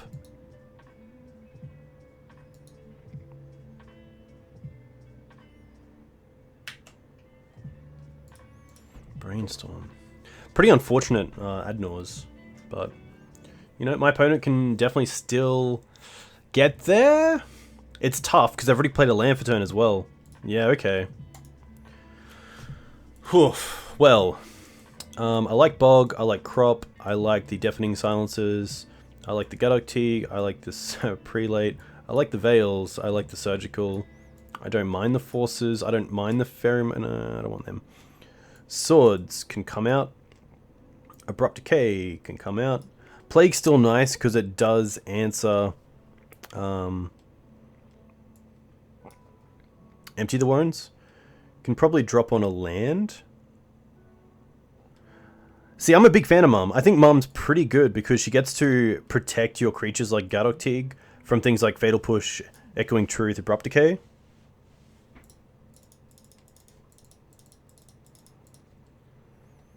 I think Beast is okay because it allows us to really just apply pressure pretty quickly. Ramunap can most likely come out. I think if we have the Wasteland lock, we're probably winning. Yeah, I think Mum's pretty strong because I'm going to assume that a lot of their hate outside of maybe Massacre is going to be targeted. So having Mum to keep around is pretty nice. Tracker is pretty slow. I definitely agree there. Everything else kind of has its place. I like Sylvan Safekeeper because you can play around Massacre if needed. I could see myself going down on Blast Zone. That card isn't really needed. And then just one more. I think it might just be one of my Knights. I could also be sideboarding too aggressively here. Maybe the second Force isn't needed. I do like Force because against a Storm deck, they might actually play out their Lotus Petals and LEDs before Thalia hits the field. So you can actually hit Force in a pretty proactive way. You can hit LED, which is nice. But I think maybe this is enough. We'll see how this goes, and if there is a game 3, we'll come back to it.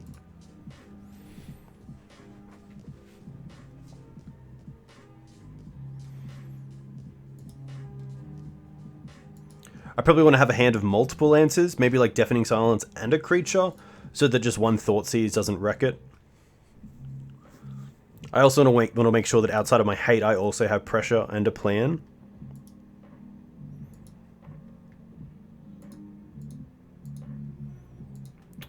This is a one-lander, but I don't mind it. We get to play Bird, and we do have Surgical and Forces interaction. I'm going to keep this. I could also, if we just draw into a land, I might even just go Veil Pass. Opponent also went to 6.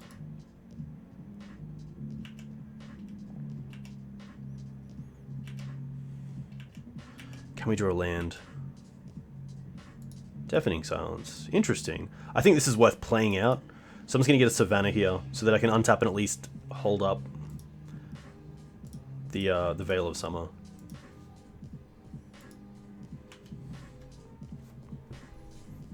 I have tried the full Once Upon a Time build in blue-white Maverick, and I really enjoyed it. I thought it was really nice. But I haven't tried it in this list. I haven't tried it in a 3-color version of Maverick.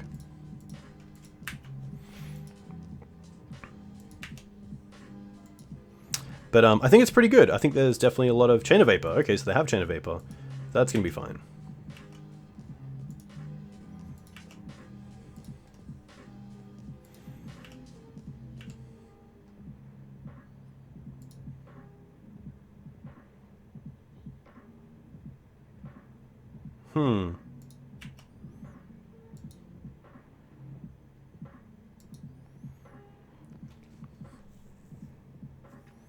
Cabal's going to be fine.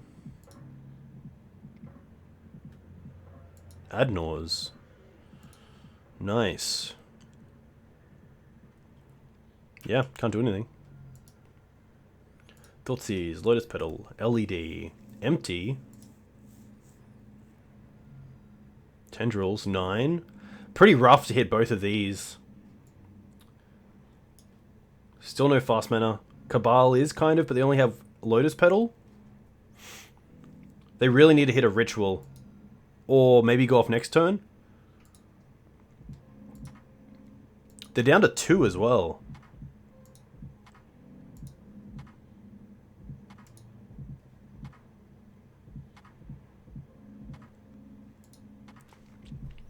I guess we can hit their Cabal Rituals. At least one in hand. Which I don't mind.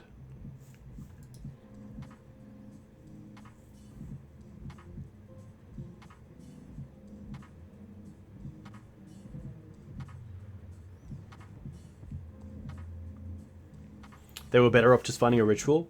Do you mean actually just going for it and like just not caring that you're at 2 life and trying to find a ritual than to stop there?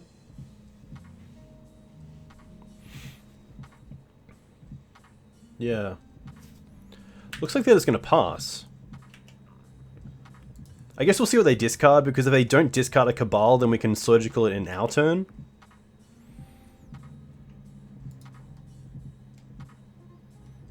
Thoughtseize. Oh, let's keep up with this. Thoughtseize. Pluto Delta. Volcanic Island.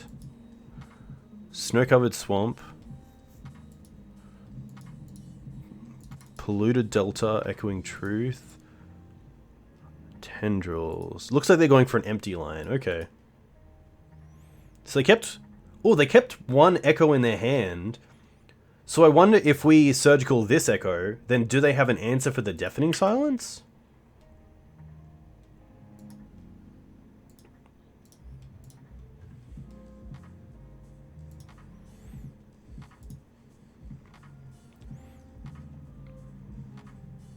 I guess here we can also look at what they have. So there goes that one. They have 2 Decays, 1 more Chain, and a Massacre. Okay, they brought in Massacre.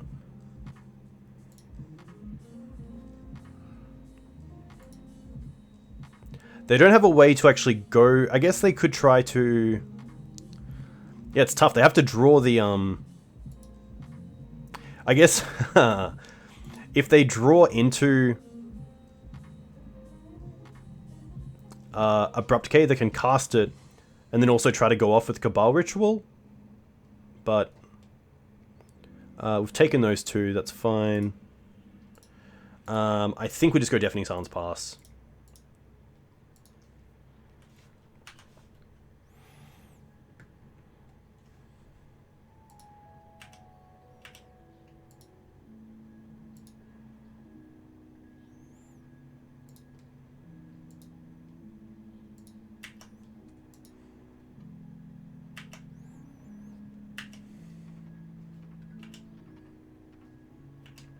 Come on, land.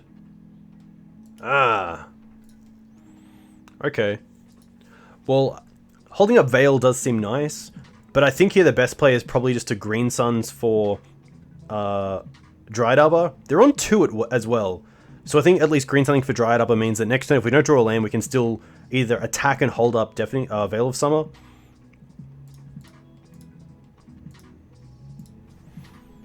And also play the birds if we want.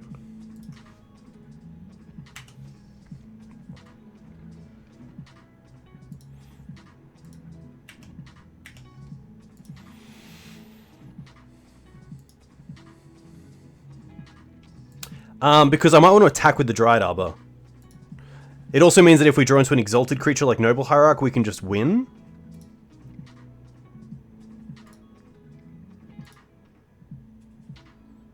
Three mana.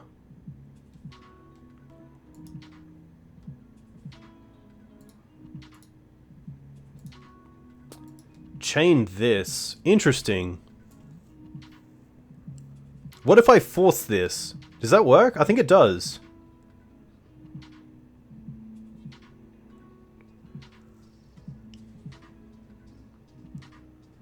Return target non-land permanent. Yeah, I'm pretty sure if I force this... So I'm gonna target this.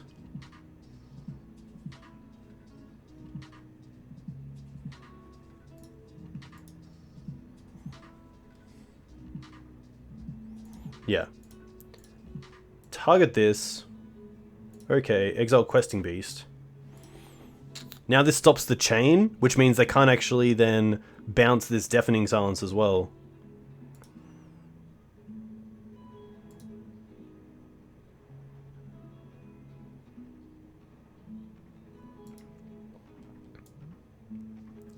Copies on resolution, so I assume it won't resolve because it fizzles because it has no longer a legal target.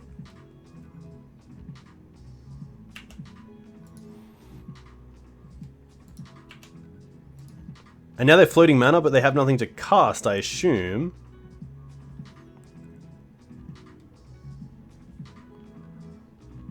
The one great thing here as well is that next turn we can attack for 1, play Mum, and then empty is in and out because we can just get pro red to attack with the Dryad Arbor for the lethal point of damage, which is really nice.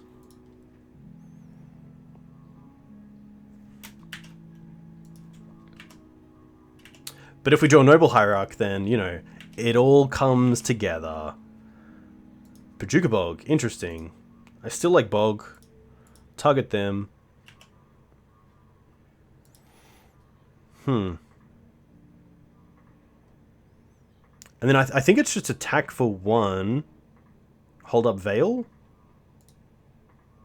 Because the only ways to get rid of this is left Abrupt Decay. Yeah. Nice. Nice. Okay. But yeah, I think someone in chat or maybe a few people said that this isn't really the matchup where you want Questing Beast, and I probably agree. I think it is a bit overkill. And there's probably just better cards that you want. Did they find Abrupt Decay?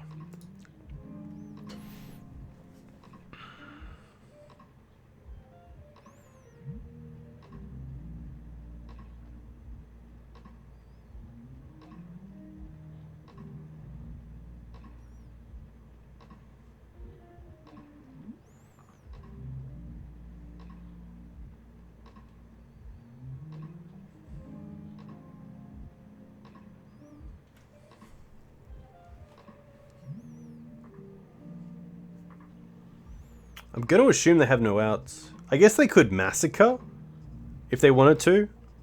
Just to stop this lethal threat in Dryad Arbor, if they draw into Massacre.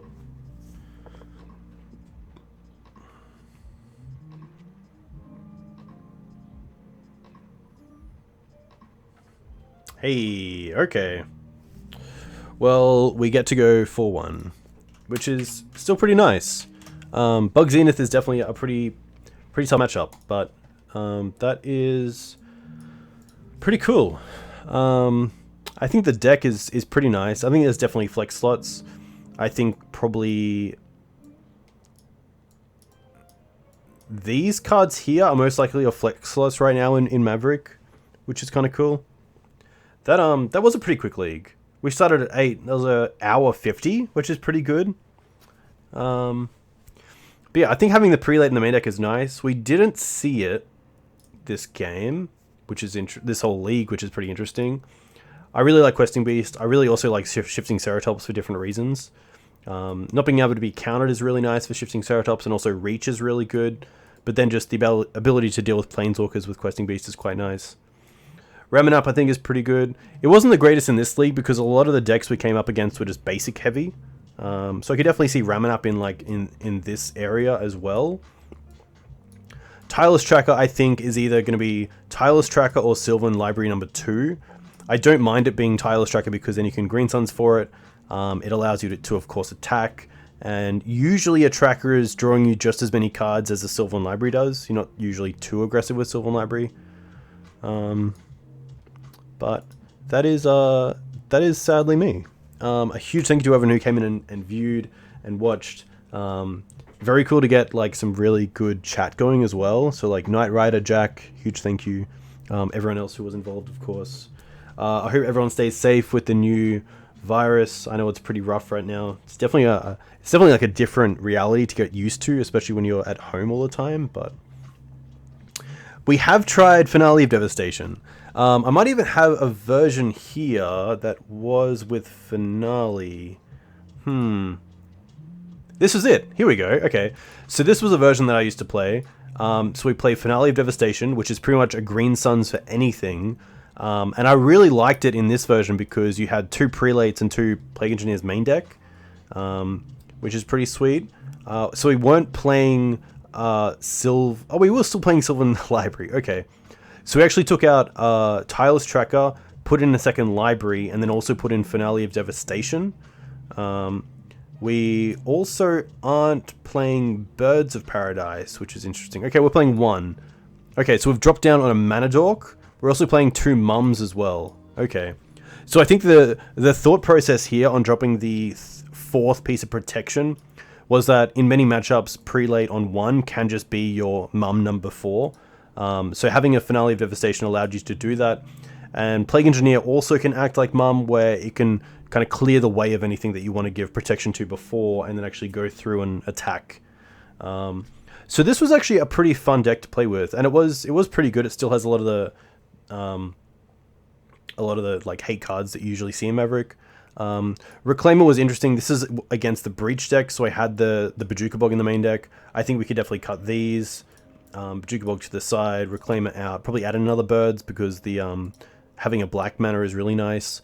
Gaddock Tea could probably go to the sideboard. We're not playing Hex Drinker in this version either, but you probably could. I could definitely see that. Trophy was nice because it answered Jace, but I don't see too many Jaces around these days. Miracles plays it, or at least those 4 color decks do, but I think Shifting Ceratops and Questing Beast has definitely given this deck a new sort of answer for Jace as well, which is kind of cool. But yeah, if you want to try out a version, here is a list, which is cool.